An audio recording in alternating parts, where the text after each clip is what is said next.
and more immediately on a stage in a hall somewhere in Walton Street. She is a female cripple in an old-fashioned pram, and he is the witless male condemned to push pram and female around the rather limited universe of the playwright's imagination. This unlikely duo was searching, so the storyline went, for the city of tar, although why they should wish to get to tar was never made clear. Sub Beckett, James wanted to say of the play, but lines like that were dangerous when you were talking to someone who was reading English, especially when you were reading science. I suppose not, was what he replied, which appeared to cover all possible lines of attack. Do you want another beer? I haven't finished this one. No. She was smoking. James didn't smoke because he didn't like it, but she smoked, rolled her own, in fact, because... What, she did like it? Or did she feel that rolling her own made her seem closer to the working class whose virtues she extolled? He wondered other things.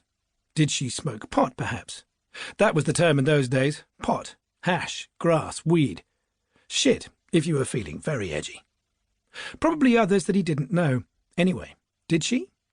And another much more disturbing question, did her mouth taste of cigarettes? Disturbing because her mouth was itself disturbing. Full, with a slightly heavy upper lip, and very red. Somehow not exactly English, and he knew, for a fleeting moment as he tried to think what else to say, that he would love to kiss it, cigarettes or no cigarettes. So what exactly are they searching for? Fando and Liz, I mean. They aren't exactly searching for anything. Of course not. So what are they approximately searching for? That made her laugh. It was lovely, that laugh. Despite the cigarettes, her teeth were very white, and the inside of her mouth coral pink. In contrast, her skin was quite pale, and her hair, a curly cloud, straw-coloured. He would never have admitted it to anyone, but just being there at the table with her, watching her laugh, brought the beginnings of an awkward erection. "You're so funny," she said, which, laughter being the great aphrodisiac, made the erection worse. "I suppose for fulfilment," James suggested. "What on earth do you mean, fulfilment? That's a weasel word, if ever there was one. I thought you scientists were meant to be precise." "Well," he hesitated, "love, perhaps." God, you'll be calling them hippies next. Or maybe they're just looking for a youth hostel. It was then, following a further little bout of laughter, that she asked, quite casually, apropos of nothing, as she might have said, the question, "What are you doing in the long vac?" Vac. Inwardly, James cringed. He hated terms like this. Rugger and cuppers and scouts and other stuff. Soccer as well. And he hated the prospect of long vac for what it was, a desert of nothing to do that stretched aimlessly from Trinity till Michaelmas, and was both a purgatory and a wasted opportunity. Trinity and Michaelmas. More of those bloody terms. Terms for terms in this case, Trinity being spring term and Michaelmas being autumn. I mean, what did they mean, for Christ's sake? Trinity, an atom bomb test, and Michaelmas, a daisy. "I don't know, really," he answered her, wishing he'd something more impressive to say.